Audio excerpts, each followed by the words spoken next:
Good morning or good afternoon to everyone, depending on where you are joining us from. We still have a few people logging in, so we're going to give them a minute or two to get settled, and then we'll get underway.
Okay, I think we are ready to go.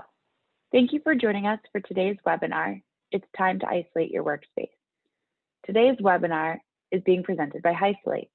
I'm Marielle Sable, the marketing manager here at Hysolate, and I'm going to be your moderator during this webinar. Before I introduce you to our presenter, I'd like to cover a few housekeeping rules. Today's webinar is being recorded. We will be able to share a link with you after the event is complete. We welcome you to revisit the content yourself and share it with colleagues. We also invite you in your comments and questions.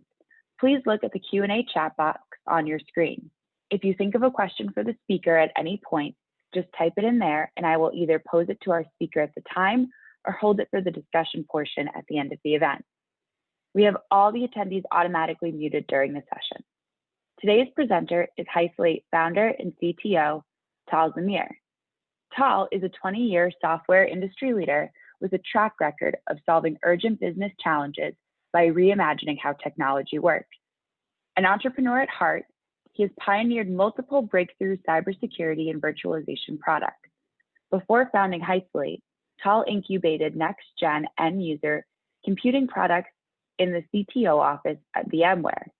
Earlier, he was a part of the leadership team at Winova, a desktop virtualization startup acquired by VMware.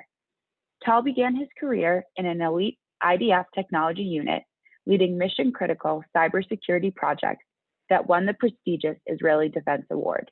He holds multiple US patents as well as an MSc degree in computer science, the honor of valedictorian from the Technion. Tal, the floor is yours. Thanks, Mariel. Hello, everybody. Thanks for joining our webinar. So today we're going to present our latest offering, which is isolated workspaces as a service. And we're going to explain why we've built this now, what are the use cases, how does it work behind the scenes, and I hope you'll find this interesting and relevant to your work and your challenges. So to get started, I just want to kind of put us in the right context of the problem that I'm sure many of you are facing today in the IT and security world. So endpoints, we all know them. We all know the challenges they pose around security, productivity, manageability. And today, more than ever, endpoints are back in the front stage and are still a big, hairy mess with everybody working remotely and the challenges that this introduces. So just to give us a few examples and statistics on this problem and the scale of it, right? So from the security perspective, most breaches either involve or start with an endpoint. According to IDC recent survey, you find daily critical OS and application vulnerabilities reported. You can see those in the news. The fact that everybody are now working remotely on their personal devices, on home networks, and you have to turn on all kinds of things like split tunneling and do all kinds of security compromises. It's a big security risk that is now adding to the already risky space of endpoints. From the productivity perspective, if you ask users, are they happy with their devices and their endpoints? So by the end of the day, most CISO security teams, according to a survey we recently held with 70 of the top global 2000 CISOs, the vast majority of them restrict websites, block application installations, limit USB devices, and so on. And by the end of the day, regardless of remote work, users are not fully productive and cannot do anything they need to do for their work. Add to that the fact that you have now a new wave of modern collaboration tools like Zoom and Slack and Teams and Google Drive. You can just not do proper business without allowing users to use those modern tools. And this is becoming a stronger demand by the end users. Also, if your organization try to adopt VDI or desktop as a service at scale because of the pandemic to allow everybody to connect remotely to enterprise resources, typically you would find that it introduces additional user experience challenges as they try to connect to those resources of a low bandwidth, high latency network, or even offline. So how do you get work done at scale with these challenges? And from the manageability side of IT teams needing to set this up, most of the surveyed CISOs said that solutions like VDI and desktop as a service did not provide the desired outcome, and they have a low return on investment by the end of the day when they try to scale it.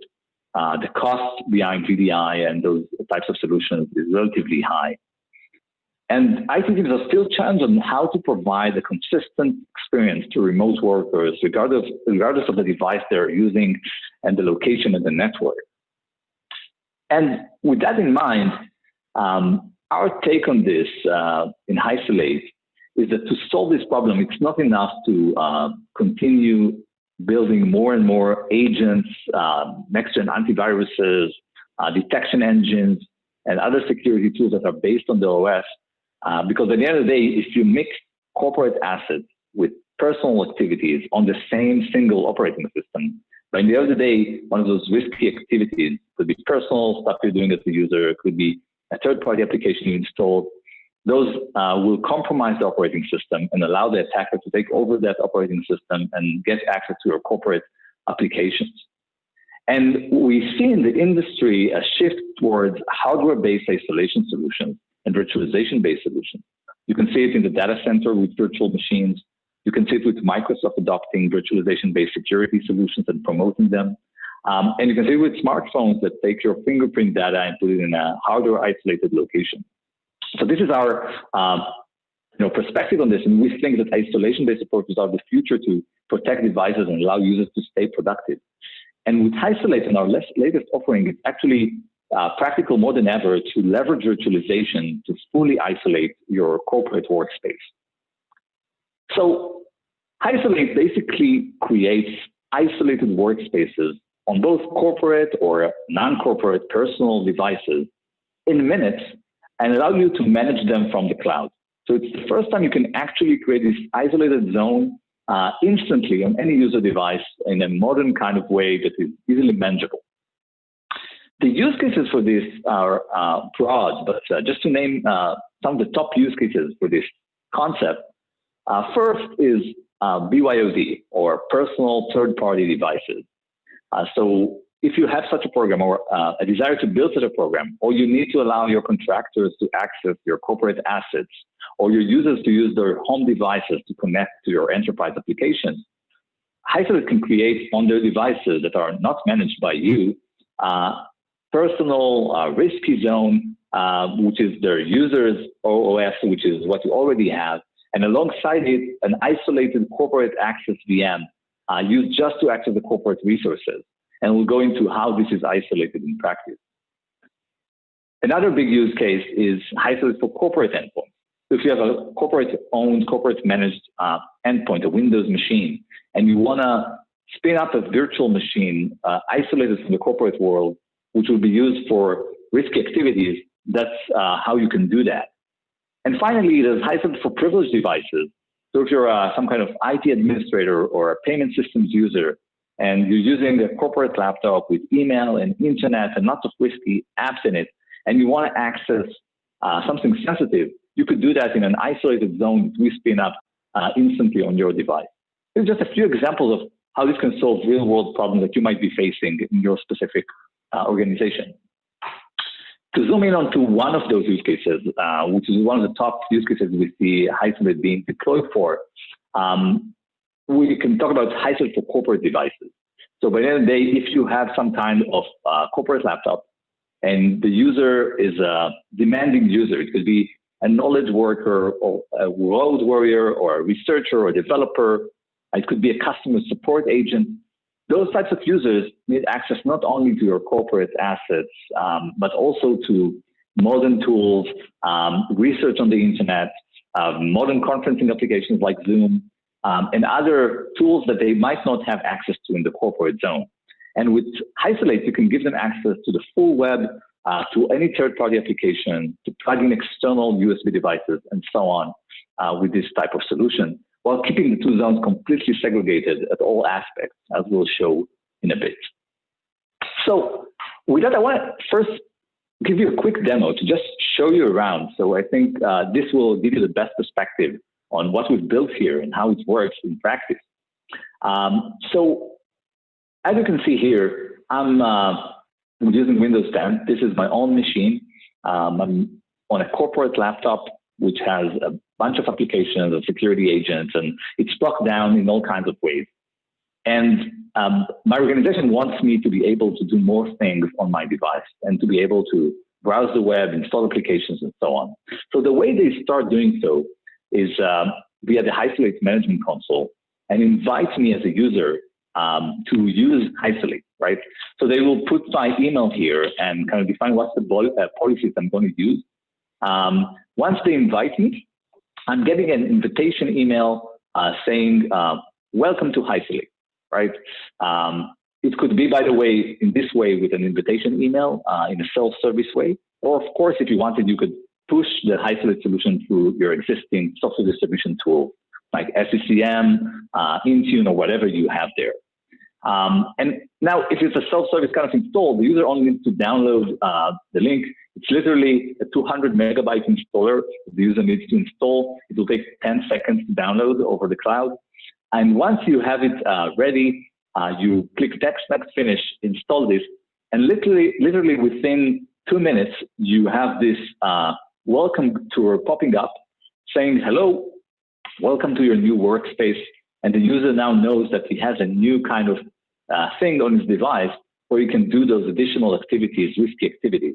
So this tool is really meant for non-tech savvy users, and they know that they have this space which is isolated from the rest of their corporate environment. They know how they can switch between the environments with a keystroke, the same way they would switch between virtual desktops on Windows or on Mac. And then once they're done, that's it. The desktop, the virtual desktop is ready to be used, and I can switch to it literally with a keystroke. As you can see here, I switch into the res world, which is my risky zone, and I can also switch back to my corporate world and continue working on my corporate apps, just like I would switch between two virtual desktops.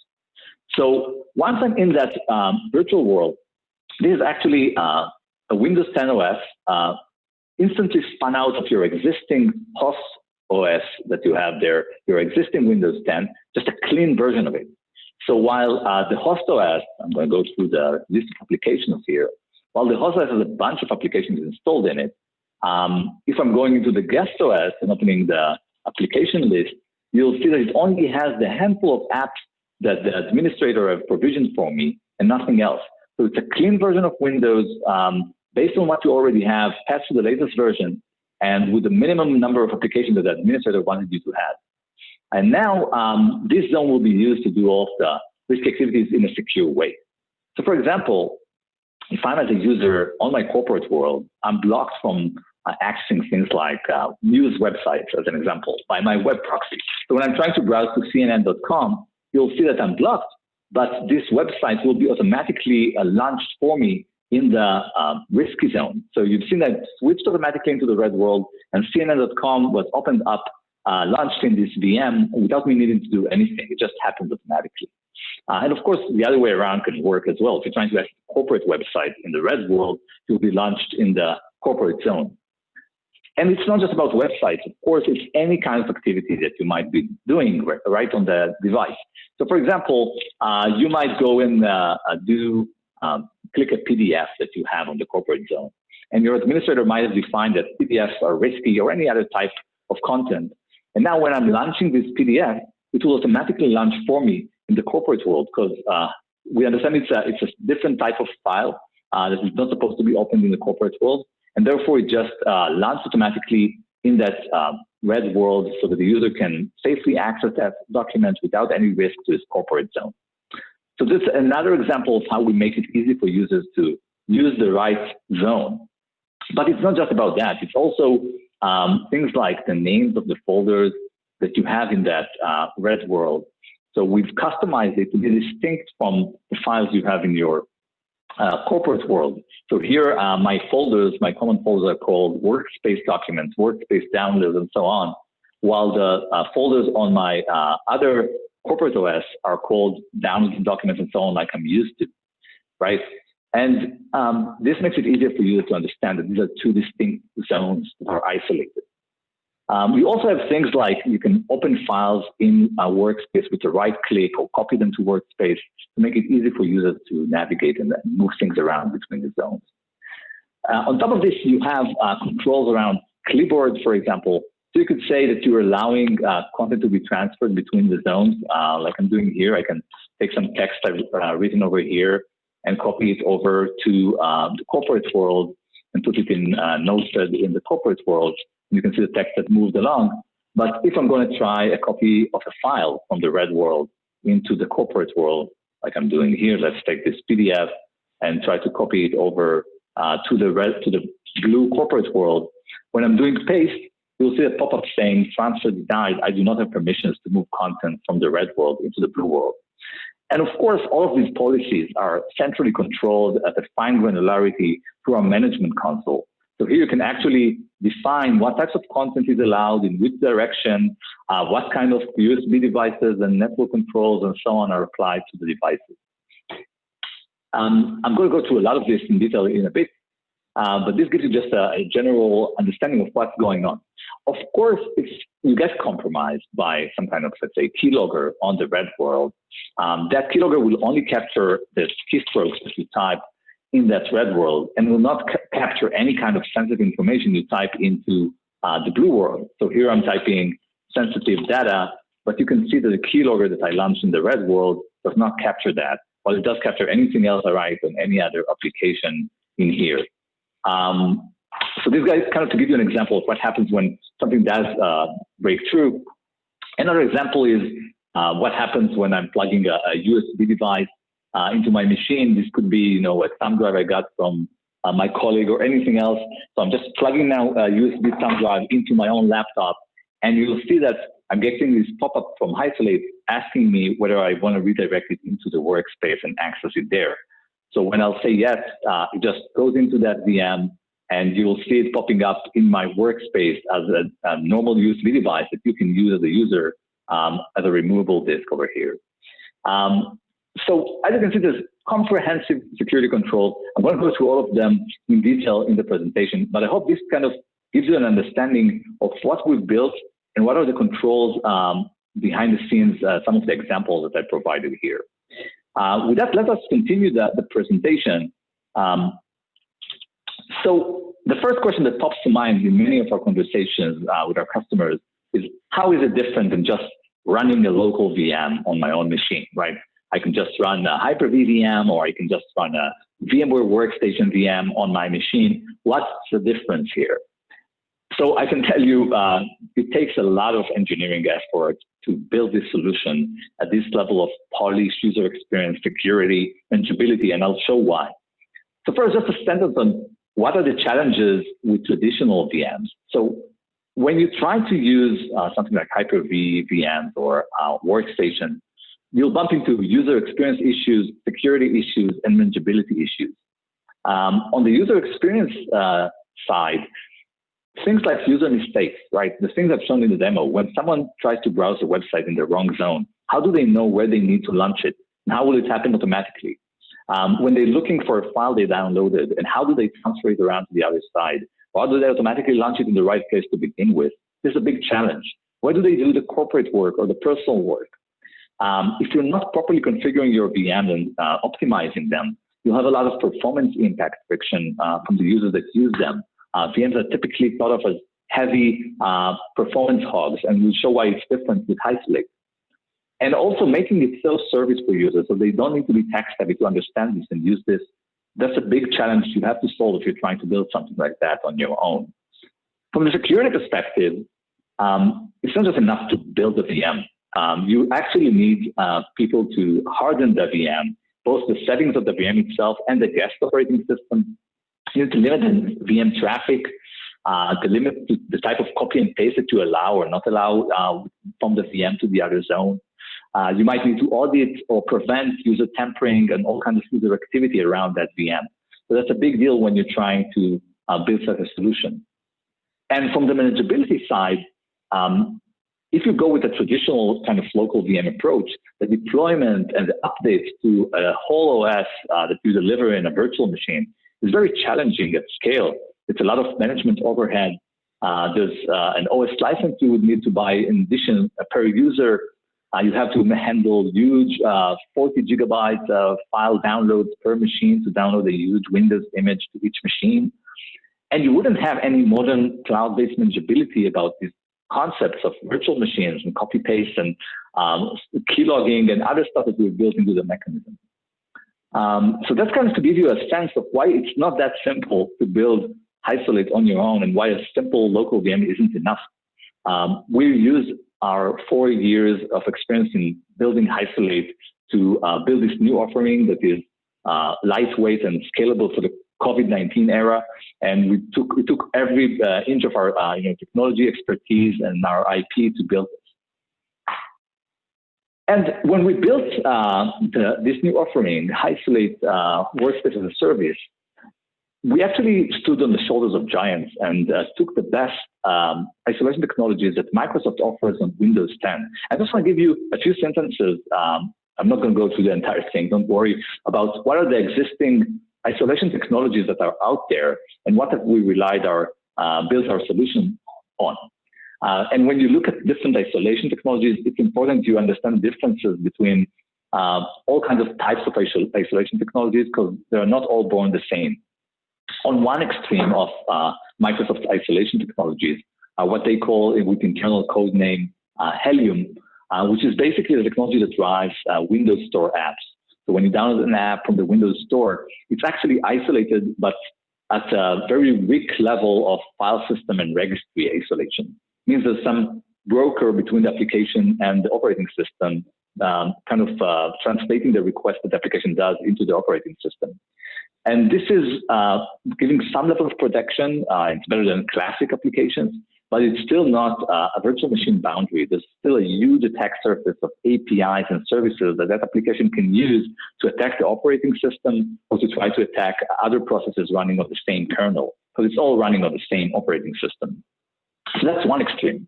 The other extreme that we're actually using behind the scenes with Hysolate, and I'm going to stop there with this slide, is Krypton VMs. Krypton VMs are one of the latest innovations in Windows 10 and being used by Windows Sandbox and Microsoft Defender Application Guard. They're based on Hyper-V virtual machines. So it's the strongest level of isolation you can think of in Windows and in software. And it's the same level of security you get with Azure or anything else. It uses a separate operating system running in a separate VM, but it's an instant clone of your existing host OS. So you take the base files of Windows and you fork them into a VM. So it's a very efficient way of launching virtual machines in an optimized way, and we'll talk about this in more detail. And this is the technology, and we think we're the first and only company out of Microsoft that leverages those latest cutting-edge APIs that will do our isolation. So to give you kind of a high-level architecture diagram on what's going on under the hood. So you have let's say a corporate OS on a bare metal device, Windows 10, and now you want to install Hysolate. So the first thing that happens is you download this 200 megabyte installer into your device from the cloud or via any software distribution mechanism you'd like. We then spin up this virtual machine based on Hyper-V, that Krypton VM. And that VM gets a read-only mirror of the Windows 10 kernel of the operating system critical files. So it's spun up of the latest patch Windows that you already have. And then you can put on top of it via the Hysolate management service additional tools like applications and customizations as much as you'd like, depending on the use case. On top of this, users can also install their own applications, system-wide applications, if they want to, even invasive applications, because it's all running in a VM. So you can just let them install. And all of this, three components are running in this non-persistent virtual disk, meaning that this can be rebuilt every time and from scratch if needed. And then again, you get a fresh copy of Windows with your admin provisioned apps and so on. On top of this, you have another disk, which is a persistent virtual disk, just for the user data and user installed store apps. So if the user wants to save data or to change settings or to install Windows Store apps, this can stay persistent if you'd like, even as the VM is being rebuilt, because it's on a separate persistent virtual disk. Now, when you revert, all of these components on the non-persistent virtual disk go away, and they can be rebuilt instantly within 2 minutes, and you get back to the same kind of situation where you have a clean copy, malware cannot persist if you don't want it to, and it goes back and rebuilt if needed. Now, everything about this VM is controlled, all of the policies are controlled by the cloud, by our cloud service, and there you can configure things like clipboard restrictions, network restrictions, USB restrictions, dialog restrictions, and so on. And I'm going to show those in detail. So just to give you a big picture of what's going on under the hood. So now that we understand better the architecture, another question that pops up often is around performance. What's the impact of this on the user's device? So the minimum requirements we have here are Windows 10 from the last year or so, version 1903 or later of any edition. A processor with virtualization support, Intel or AMD processor from the last 5 years, any processor will do. And 8 gigabytes of RAM that you need to have good performance with a virtual machine, and an SSD disk with a few gigabytes of disk space to keep the user data that you want users to have on that VM. So that's pretty modest for a virtual machine. And the reason it's lightweight is that not just because we're running a virtual machine, but a lot of optimizations we put into place. So things like disk space, because we're reusing the existing OS image that you have on the machine, you don't need to have double 40 gigabytes Windows 10 copies. There's one Windows 10 that's running on your host OS, and an instant fork of it that is a mirror and pointing into the same base file of Windows to reuse the space. And you can also set a quota for the user data and apps to keep the footprint of that VM on the disk minimal. And with non-persistent disk, you can always wipe that away and restart. RAM-wise, we use dynamic memory allocation out of Hyper-V, so you only take as much memory as you actually need right now. And when the VM is inactive, it just has 0 RAM footprint. CPU-wise, because we're using this great Krypton VM technology under the hood, you get the benefit of the host OS being aware of the virtual machine, enlightened, and being able to schedule the processes and threads of that virtual machine in an intelligent way, making better utilization of CPU. And we also add control of the number of virtual CPUs you assign, of their priorities. And again, if you don't run and don't use the VM when you're not active with it, it has zero impact and zero footprint. We also added Power Virtual GPU with hardware acceleration by default to our VMs. So you can run 3D applications, video with full DirectX support at the hardware level for all the top graphic vendors like NVIDIA and Intel that released support for this a year or two ago. Finally, for the power consumption, battery life, we automatically pause the VM when it's inactive, so you don't have any power overhead when you're not using the VM. And you can also optionally choose to redirect certain websites and apps that are power consuming and move them over to the host OS automatically with our redirection feature if you want to do. So these are just a few examples of the highlights in optimization and performance that make this really lightweight for users, almost like spinning up a process, but with a security boundary of a virtual machine. Security-wise, another question that we get asked, isn't a VM enough to protect, isn't that enough as a security boundary? And what have you added on top of this? So again, here, VM isolation is not just about building a virtual machine, but about clipboard and printing and network isolation and disk encryption of that virtual machine, protecting the screen against screenshots and keyboard against keyboard logging, memory and compute isolation, isolation of USB devices as I've shown in the demo, and the hardening of the guest OS itself. So there's a lot of heavy lifting to be done here to make it a reality and really the level of security you're looking for. The basis of it, as I mentioned before, is Hyper-V. So we use the same technology that you trust on the data center and the cloud front to get security. And we're leveraging a huge investment by Microsoft to secure Hyper-V on virtualization-based security. It's all hardware enforced by Intel or AMD processor level virtualization. Just to give you a quick anecdote here, you probably heard that Microsoft offers $250,000 bounty for Hyper-V vulnerabilities. So even if someone had a vulnerability for Hyper-V, they're probably better off selling it to Microsoft than using it against your organization. So this is the baseline that provides isolation of CPU, compute, memory, and access to the physical hardware that you have. It's an abstraction that puts all of that out of reach for malware. But on top of this, there's things like the clipboard and printers that we allow you to control in a fine-grained way, as I've shown. You can decide exactly what you want to allow in each direction. And on top of it, we can require you to provide human interaction to actually do the paste operation, like pressing Ctrl-V on the keyboard. And this is important because there's a lot of apps today that snoop on the clipboard automatically all the time to try to grab its content. And if you don't have this mechanism, they can just take data away out of the other zone by leveraging this feature if you allow copy and paste. So whenever someone copied something into the clipboard, they can just grab it automatically. By forcing the user to do a physical keystroke, we can force it to be only when the human operator of the machine actually intended to copy and paste. And we can also, of course, notify the user when copy and paste happens or when he's getting blocked. So that's another helpful feature there. We have control over USB devices at a fine granularity, including specific classes of USB devices, plug and play identifiers. We can allow or force specific USB devices to be plugged into the VM automatically. And we have ability to redirect smart cards, webcams, either for security reasons that you don't want them there, or if you need them to operate on the corporate VM or whatever VM you have spun up for the user. For network security, we added a whole level of security on top of what virtual machines just basically provide. So you have a built-in IP-level firewall that is applied to all VM traffic. And this is something that's enforced outside of the guest operating system. So regardless of whether you got infected with malware on the guest OS or not, we can enforce that the VM only sees certain IPs or certain domain names with our own DNS-based filtering.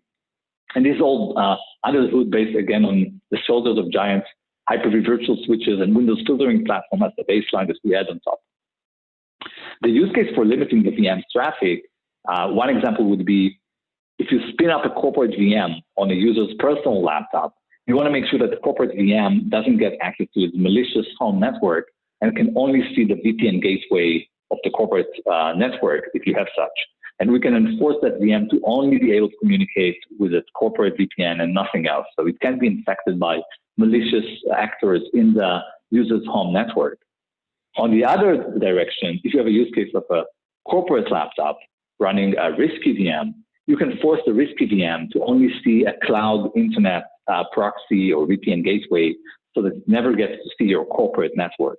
So these are the ways you would use this feature. On top of this, we have a lot of other data loss prevention controls. First, the VM disk is fully encrypted by BitLocker industry standard. And then the admins can just instantly remotely wipe the VM if they wanted to. This is useful, again, in a BYOD use case where the corporate VM contains files and secrets that we don't want the user to have access to if they leave the company, for example, or a contractor that stops his contract. Then you can just remotely wipe it and the BitLocker keys are gone. The data is not usable in practice. You can also block USB devices so user cannot just get files off the VM over a thumb drive and go away. Important, again, in the context of insider threat. Again, if you try to do screenshots, we have an anti-screenshotting mechanism that prevents the screen of the VM to be captured. And same for the keystrokes that I've shown in the demo that cannot be captured by the keylogger. We also protect against someone trying to inject keystrokes into the VM in case a user, an advanced user, tries to orchestrate and run something in the VM by injecting keystrokes. So this is another thing we put into place. And in general, we invest in anti-tampering mechanisms to avoid cases in which the user can change settings for the virtual machine and tamper with it. Finally, we let you have all kinds of guest OS hardening features turned on if you'd like.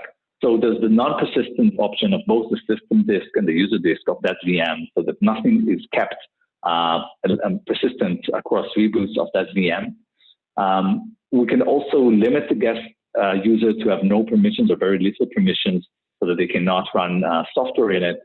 As I mentioned, you inherit all the Windows updates of the host in the guest OS for free automatically, so you don't need to patch that guest OS again. And finally, you have code integrity as an optional add-on to this that you can just force only signed software in that VM, and Windows Defender on if you wanted to only make sure you have an antivirus turned on and an advanced one from Microsoft by default. So if you wanted, you can really harden that guest OS to have minimal user control and all of the best practices that you would expect on that guest OS.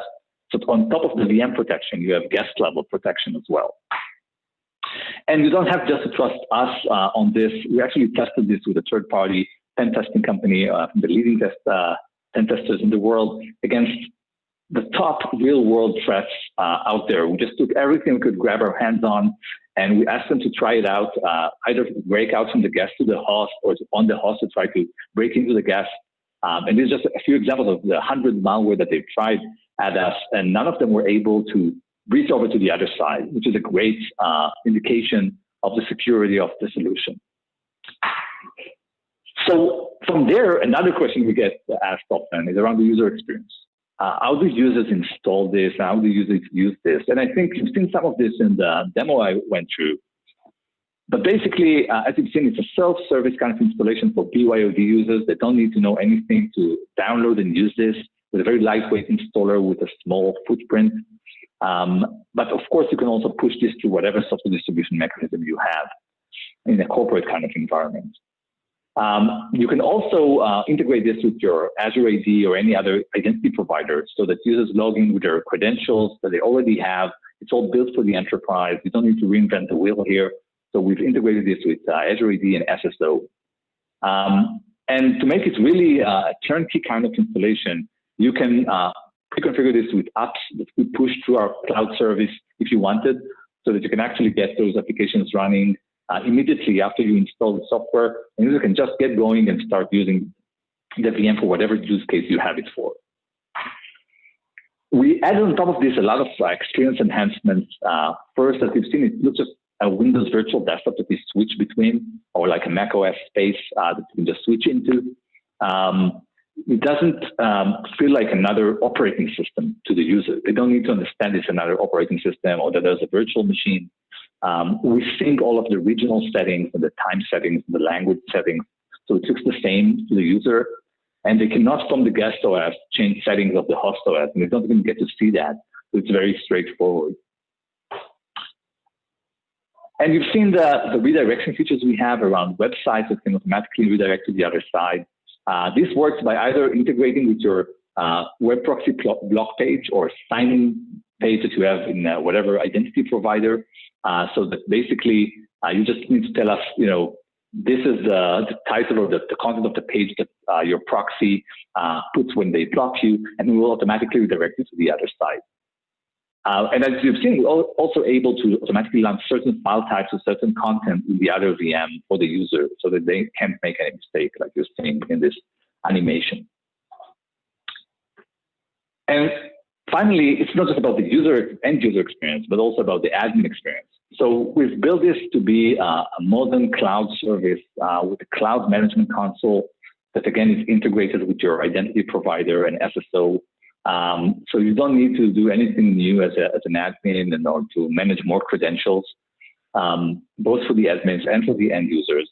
And from that console, you practically manage any aspect of the system from a single pane of glass very easily. If you wanted, you could also use existing tools like Azure AD and Intune to manage the guest operating system if that's something you use in your environment so that you can have full visibility into what's going on. And again, it depends on the use case and whether you need that or not. If you wanted to build, there's also options to integrate this with custom integrations because everything in the management console is with REST API that you can plug into, fully documented. And finally, it's all automatically updated to the latest version for you, both the management console being in the cloud and the agent. So you don't need to worry about it. It's on us, and this is something we handle. So with that, I'd like to just kind of put it all together and kind of explain why we think this is the solution you should go for if you're looking to solve a BYOD use case or allowing your users to do more and be productive on their devices. First, it's the first solution that allows you to rapidly and in a scalable way deploy this on a massive amount of users and manage them from the cloud. It doesn't require an upgrade of your data center infrastructure, your VDI infrastructure, or whatever else you have there, while at the same time giving you a native local user experience for users that doesn't depend on network connectivity and works on their devices, using the hardware they already have and giving them great dedicated hardware performance. And most importantly, it's the best security that we can think of in software based on Intel and AMD hardware support for virtualization. It's virtualization-based OS isolation as a security barrier. So it's the combination of security, experience, and manageability that makes this unique and allows you to get a solution to those use cases right now. With that, I'd like to thank you and give the mic back to Mariel for any questions. Great. Thank you so much, Tal, for giving us that in-depth look at the Hysolate Workspace Isolation as a Service solution. We have a few questions for you from our attendees. The first is, can somebody use multi-monitors to be able to see their Hysolate desktop on their primary screen and their personal desktop on their second screen? Great question. So the answer is yes, definitely. We built a special mode called side-by-side mode, which is exactly what you're asking. One monitor can be your corporate world, another monitor could be your personal world. For example, in Works out of the box, you have a way to toggle between side-by-side mode and full screen mode in a very intuitive way if you wanted to. Awesome. Our next question is, does it work when VMware Workstation is running on the device for something like demo environments? This person has had issues when activating Hyper-V features and running VMware on the same machine. Great question. So luckily, Microsoft actually partnered with VMware. You can see this lately in the news to add support for VMware Workstation coexisting with Hyper-V on the same Windows machine. So this is something they announced, I think, last year. And if I'm not mistaken, it's already available and ready and working. So this is something that should work out of the box once this partnership, if you have the right Windows version that supports this. So you can actually run VMware side by side with Hyper-V on the same Windows 10 OS. By the way, I just wanted to also answer the previous question with a demo, because I think just to show you what is this side-by-side mode looking like. So basically, let me share again. Let's see if Zoom supports this. So Zoom only supports one screen. Sorry, guys, I won't be able to demonstrate it. Great, Mariel. Next question. Awesome. The next question is, how many Windows 10 licenses does someone need to run Hysolate? Right. So again, luckily here, because we're building on top of those Krypton VMs, we use the same technology that is being used under the hood by Windows Sandbox and other Windows Defender Application Guard. And they support the launch of this Windows 10 OS on top of an existing Windows 10 OS without an additional license. So we inherit the same properties, and you actually don't need any extra license for Windows to run Hysolate. So if you can run Windows 10 version 1903 or later, you have that Hysolate VM with a Windows fork in it out of the box with no extra charge. Awesome. The next question that we have here is, how is Hysolate different than Windows Defender Application Guard? Great question. So Windows Defender Application Guard, for those who know it, is basically a browser in a VM. Only Edge is supported currently in GA for this feature. So basically, it's the ability to run the Edge browser in a virtual machine, which is great if the only thing you need is a browser to protect the browser against incoming threats. But it's not meeting the same use cases of having users use whatever application they want in a BYOD use case or in a corporate environment where you want to launch any application like Zoom or Google Drive or any other application you can think of, Slack, WhatsApp. So it's only for Edge. They might extend it in the future to additional applications, but it's only specific hand-picked apps that Microsoft supports with this. And also only with limited support for all kinds of add-ins and extensions when you use that. Another aspect of this is that Edge as a browser, while it does make significant improvements, it has some limitations that make it less practical for users to use it. For example, you can't sign in with Google accounts to your Edge browser, which loses all of the sync features that you might want as a user when you're using Edge for personal purposes or anything else. So it's kind of limited in its use cases and also missing a lot of manageability and security features that we've built into the solution, like anti-screenshotting, anti-keylogging, the network restrictions you can put in place, the USB restrictions, having it all managed from the cloud, the user experience features of automatic redirection of files, and other stuff that I've shown here. So basically, it's kind of a shrunk down, limited version of what we can do just for the Edge browser. I hope it makes sense. Awesome. We've got a couple more questions here and a few minutes left. So how is Hysolate different than Windows Sandbox? Right. So probably follow up to the previous question. So yes, it's again, a lot of the points I made around Windows Defender Application Guard also apply for Windows Sandbox. So Sandbox is Microsoft's tool to launch a VM for malware investigators that want to run a malicious executable in the sandbox, or for superpower users like IT admins and so on that want to test things and then kill that VM. But it doesn't have all of that workspace kind of experience where you have a persistent looking desktop that is staying alive and has central control over applications and all the other policies I've described. So it's really kind of a one-off sandbox for launching executables, which doesn't cover the majority of the use cases we're trying to solve. But it's great that Microsoft supports this, and we're definitely happy to see that Microsoft is making improvements in this area, and we're working with them closely also as we build upon the same technology that they have. Awesome, and we've got one last question for you here. How is Hysolate different than VDI? Right.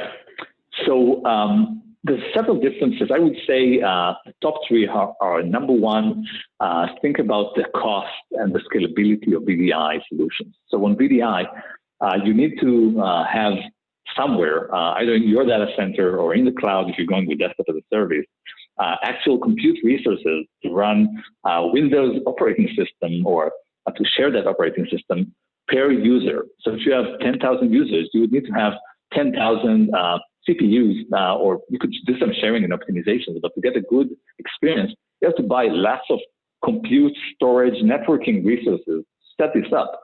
So it has limitation to its scale. And when everybody logs in at the same time on Monday morning to use their desktop, they will all use the same underlying compute resources and storage resources. I've seen this up close in my previous life in VMware. And then there's this IO storm that they cannot really meet, and the user just get a choked kind of experience, even if you bought all of the software and hardware for this. Not to mention that today, with home networks struggling with Netflix traffic and Zoom calls and the kids' Zoom calls, now you need to have a proper VDI session on the same network. And if there's any bandwidth or latency issue, or God forbid your network is offline, you have a very bad experience as a user. Any click will mean 100 or 200 or 2 seconds of delay until the response is happening. So the user experience is very challenging with this kind of solution, even if you invested the millions to scale it in terms of hardware. And on top of this, it's something that, at least from the systems we talked to, is not very easily deployed. It's a complex operation. Even with desktop as a service, it's not just one-click turnkey solution. You need to put everything in place to make this work properly and integrate it with your systems. So that's kind of the top three things I would say as differentiators between what we built and VDI solutions. Thank you, Tal. And we actually just got one final question in through the chat. Do you also support macOS? Good question. So we actually are working on a macOS flavor for Hysolate right now. We're going to have a preview version by the end of the year. So definitely something we have put on our aims and are working right now on, and hope to have everybody on this solution as well by the end of the year, beginning next year. Thank you. So that's all of the time that we have for today. Thank you to everyone who joined us for today's webinar, and a huge thank you to Tal for sharing your insights and expertise. If you have any additional questions or would like to connect directly with us at Hysolate, you can either reach out directly to me at marielle@hysolate.com, and I can put you in touch with the appropriate person. Thank you for your time and have a wonderful rest of your day. Thank you, everybody. Bye-bye.